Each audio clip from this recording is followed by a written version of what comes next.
হাতীটো প্ৰায় ৰাতিপুৱা 5টামান বজাৰ পৰা মানুহে দেখিছে ইয়াতে। হয়। তাৰপিছত এতিয়া মানুহ ইয়াতে আছে, সেই অলপ আঁতৰলৈ এতিয়া হাবি মাজলৈ সোমাই গ'ল।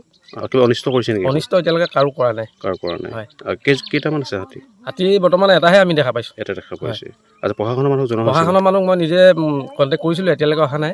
অহা নাই। আহিম বুলি তেওঁলোকে কথা দিছে, কিমান সময়ত পায়হি এতিয়া সেইটো বিষয়টো তেওঁলোকেহে জানিব। এই স্থানটুকুৰাৰ নাম কি কয়? এইডোখৰ আমাৰ বিশেষকৈ ৰতুৱা আৰু আদৰ্শ দুইখন গাঁৱৰ মধ্যস্থল বুলি কওঁ। মানে এইডোখৰ পথাৰখনৰ নাম হ'ল নলনী পথাৰ। নলনী পথাৰ।